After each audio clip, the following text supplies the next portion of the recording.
Bonjour tout le monde, ça va bien?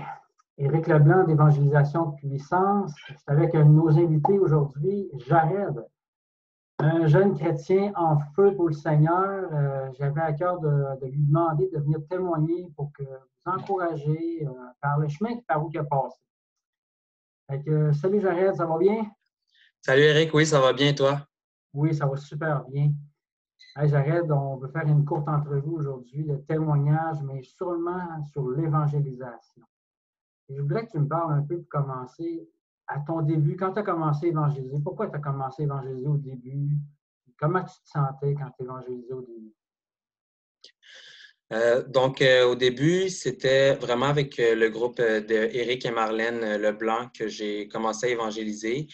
Je n'avais pas fait d'évangélisation vraiment sur le terrain comme ça, mais quand j'ai appris qu'ils avaient commencé un groupe, ça m'a tout de suite intéressé parce que je me sentais interpellé. Puis j'ai décidé d'y aller, même si je ne savais pas trop ce qui m'attendait.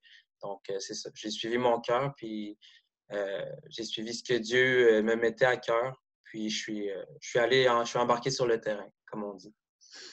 Donc, tu as pris des risques par la foi, tout simplement. Exactement, oui, c'est ça. Amen. Sans savoir comment que ça se passerait, mais tu as pris un risque. Est-ce que tu as eu une révélation avant de venir, la première fois que tu as rejoint le groupe d'évangélisation de puissance? Euh, Pas vraiment. J'ai juste fait comme parce que je en lisant ma Bible, je voyais toutes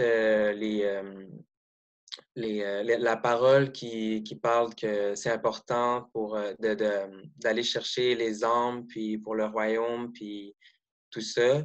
Fait que c'était vraiment ma première expérience comme avec évangélisation de puissance. Puis je voulais comme continuer, même si j'étais pas toujours à l'aise en fait d'évangéliser, parce que ça nous sort vraiment de notre zone de confort.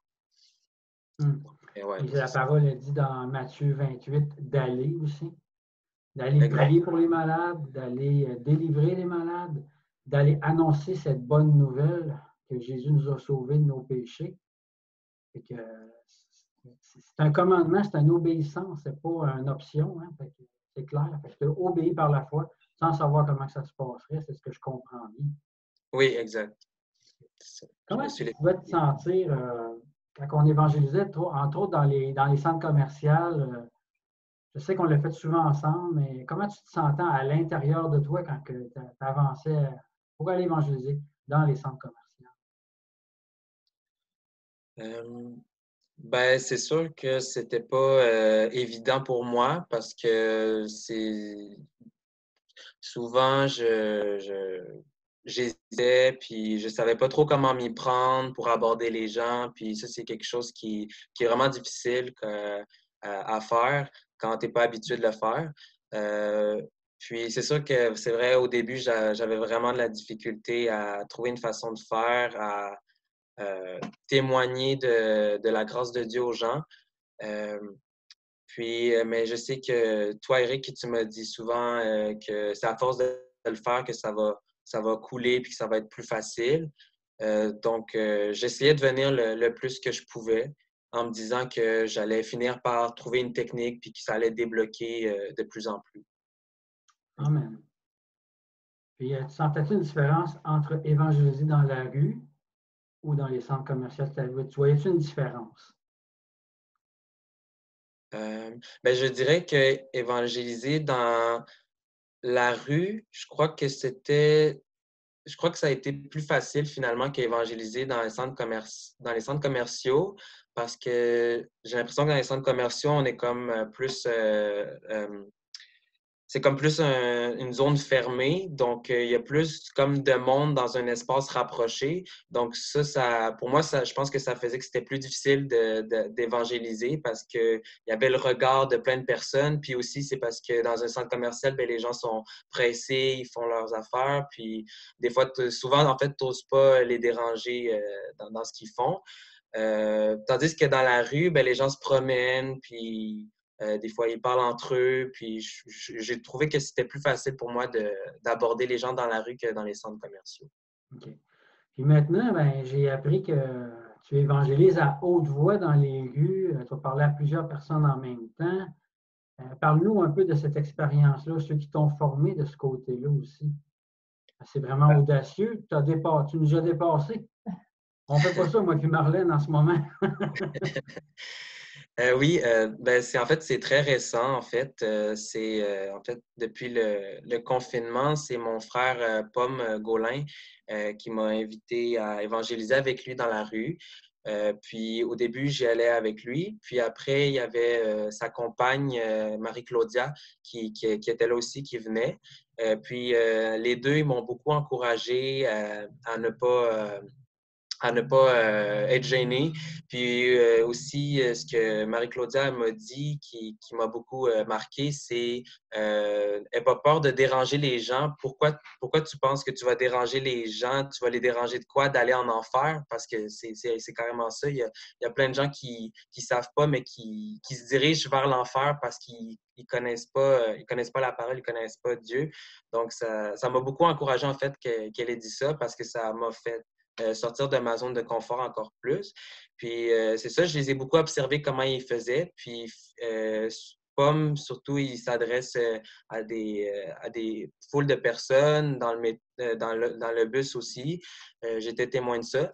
Puis c'est là que ça a créé en moi ce désir d'aller chercher des ressources pour le faire. Puis je crois aussi que en lisant ma parole, j'ai aussi eu de plus en plus à cœur d'évangéliser de cette façon-là. Puis c'est ça, donc j'ai pris courage, puis surtout la parole dit prenez courage, ne vous effrayez pas, ne promenez pas des regards inquiets. Donc j'ai vraiment joué ça en boucle dans ma tête, puis ça m'a donné beaucoup de courage. Aussi, un verset qui m'a beaucoup marqué, c'est Matthieu 10, verset 28, qui dit ne craignez pas ceux qui peuvent qui peuvent juste tuer le corps, mais ne peuvent pas tuer l'âme. Donc, c'est sûr que c'est radical de dire ça, mais comme c'est ça, les hommes ne peuvent pas nous faire grand-chose. Ils peuvent nous insulter, ils peuvent nous dire plein de choses, un paquet de bêtises, mais c'est ça, on appartient à Dieu, puis c'est ça, j'ai comme été beaucoup encouragé par ça. Puis c'est là que le désir de m'adresser à des foules de personnes est venu. Puis je trouvais que c'était très bien. Au début, c'est difficile, c'est certain, parce que l'ennemi ne veut pas que tu parles, puis il essaie de lier ta langue. Il ne veut pas que tu confesses, que tu proclames. Mais quand tu brises la glace, quand tu commences, ben après, moi, je sentais vraiment que le Saint-Esprit, il coulait en moi, que le Saint-Esprit me parlait, puis qu'il mettait dans ma bouche les mots à dire. Fait que c'est sûr qu'au début, c'est pas évident, mais à force de le faire, ça devient plus facile. Puis j'ai vraiment aimé mon expérience d'évangélisation. Amen. Tu es vraiment très courageux de faire ça. Puis tu es inspirant. Puis, en tout cas, ça me travaille en dedans de moi. Je ne sais pas comment que ça va arriver pour ma part, mais ça commence à me travailler. Fait que, merci pour ton témoignage, en espérant que ça puisse aider d'autres frères et sœurs pour annoncer cette bonne parole. Fait que, je Amen. te félicite, mon ami, puis continue ton bon travail et ça la bonne traque. Sois Yes. béni. Bonne fin de Toi journée. aussi. Toi aussi. Salut. Merci. Là. Bye bye. Bye bye. Salut.